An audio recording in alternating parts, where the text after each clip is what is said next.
Dear audience, let me introduce you my PhD progress. My name is Dorottya Tarján, and I'm a gastroenterology resident and a PhD student at Semmelweis University.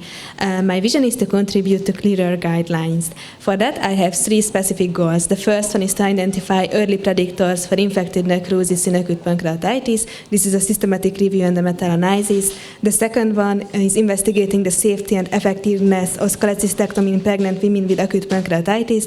This is an international survey, and the last one is investigating the role of artificial intelligence in severity prediction in acute pancreatitis. So let me talk a little bit more about my first topic regarding identifying early predictors for infected necrosis in acute pancreatitis. Among patients, 20% of patients develop necrotizing pancreatitis. Secondary infection of the necrotic tissue is a severe condition with increased morbidity and mortality, requiring antibiotic treatment or even invasive interventions. The risk of mortality is 2 times higher, and the risk of organ failure is 3 times higher compared to patients with steroid necrosis. However, early predictors allowing the initiation of an early therapy have not been established yet. To answer this clinical question, our patient population was with patients in necrotizing acute pancreatitis. For index test, we included any laboratory biomarkers that was investigated between the two subgroups. Our reference test was CT imaging with the presence of gas in the necrotic collection or by examination with a sample acquired by an intervention using grain staining or culture. Our outcome was infection. As you can see here, we conducted a systematic search in 3 databases with the search key as you can see here below. At the end of the selection, we got 14 eligible articles. My first forest plot regarding the R under the curve for the C-reactive protein. To understand this forest plot, first I want to talk a little bit more about the AUC. If the AUC is 0.5, it means it's like flipping a coin. We can be 50% sure that our prediction is correct. However, if this is 1, we can be 100% sure that we are right. As you can see here, that within the first 3 days after hospital admission, the AUC was only 0.69, which has a poor predictive value for a prediction the presence of infection. However, after the first 3 days, investigating at least a 2 weeks period of time, as you can see here, the AUC was 0.88, which is quite good. I got the same results for the procalcitonin. As you can see here, in the first 22 hours, it was only 0.69, but after the first 3 days, it was 0.86. And for the white blood calcium, it was only 0.61 within the first 3 days of admission.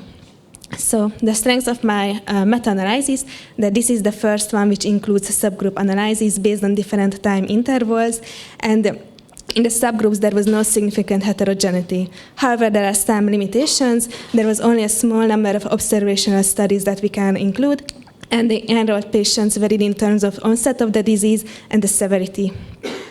So in conclusion, in the first 3 days, the serum measurements of CRP and procalcitonin could be elevated without the presence of infection. Their elevated level in the late phase could be associated with infection.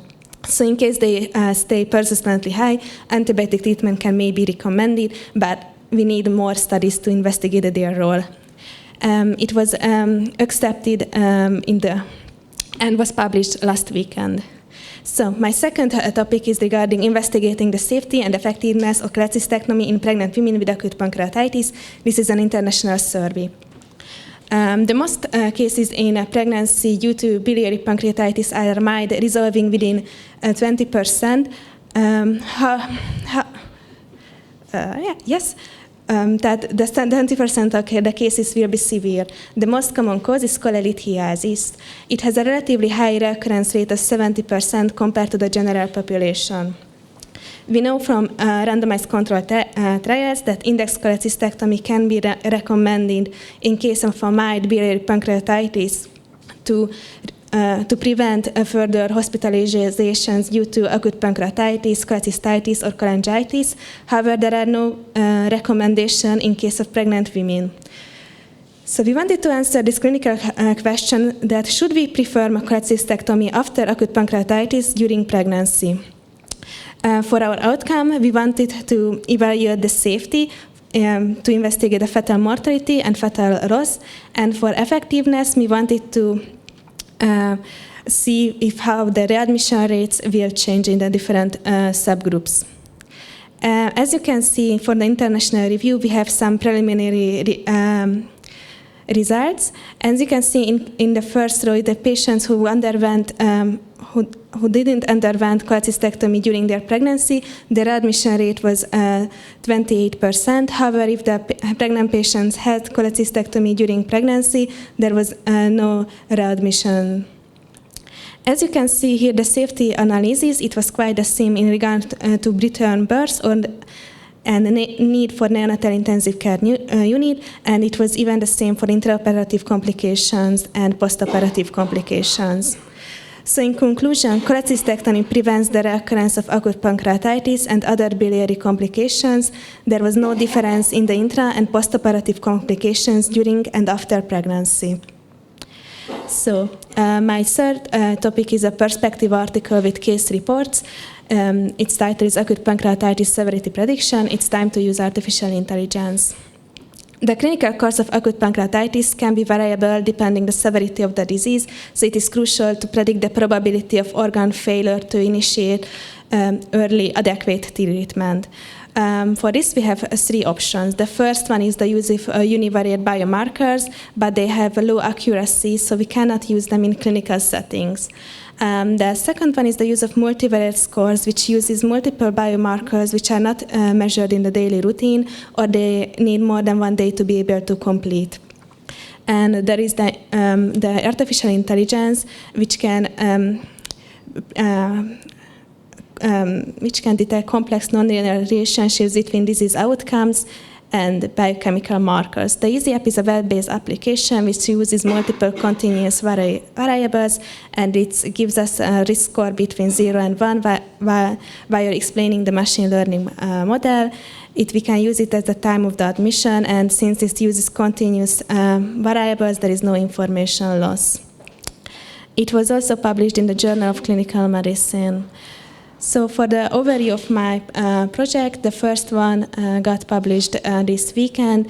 It's a systematic review and the meta-analysis, and we can say if the procalcitonin levels and the CRP levels stays continuously high during hospital treatment, antibiotic treatment can be recommended. The second one is an international survey and the register analysis investigating the safety and effectiveness of cholecystectomy in pregnant women with acute pancreatitis. And in the first preliminary results, we can say that in case of mild pancreatitis, we can recommend surgery during pregnancy because it can lower the rate of readmissions, and it has the same safety profile as the cholecystectomy after pregnancy. And the third one is a perspective article with case reports, which also got published last year.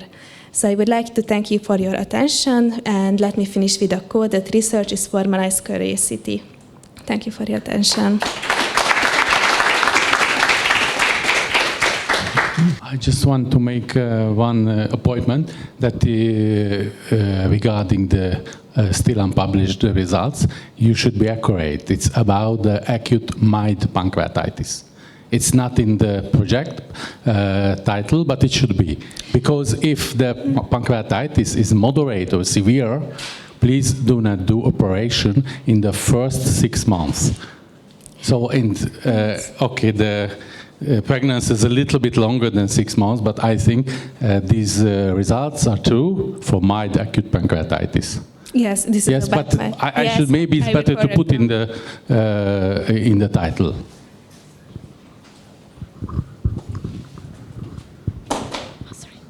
So congratulations as well, very great work. Based on the experience of my second project, I actually see in the data extraction that it's different, or it's important to see the cutoff value for procalcitonin and for CRP. So I would like to ask you if you did some subgroup analysis concerning the cutoff value, because if we put it too low, we can increase sensitivity. If we put it too high, we can increase specificity. So do you have some kind of the data from the 14 article? Thank you. Thank you for your excellent question. Unfortunately, we couldn't do a subgroup analysis to recommend cutoff values because all the articles use different cutoff values for their outcomes. And there is one randomized control trial, the PROCAP trial, that chooses for the procalcitonin to be 1. But in the different observational trials, it ranged between 2, 3, or 5. So unfortunately, I couldn't give you a recommendation.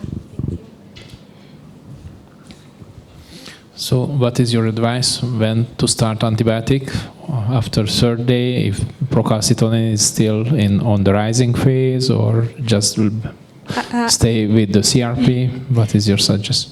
I think that in the first week we shouldn't really start antibiotic because it's really unlikely, and I think this is one of the main bias of the trials, that in the time of setting of acute pancreatitis really varied among the patients. So the current guidelines recommend to wait at least for 2 weeks because there is more likelihood of there is an infection. Of course, it's different when we are admitting a patient who had an acute pancreatitis, just didn't go to the hospital. So I think it's more of a clinical case that we have to think about in every case.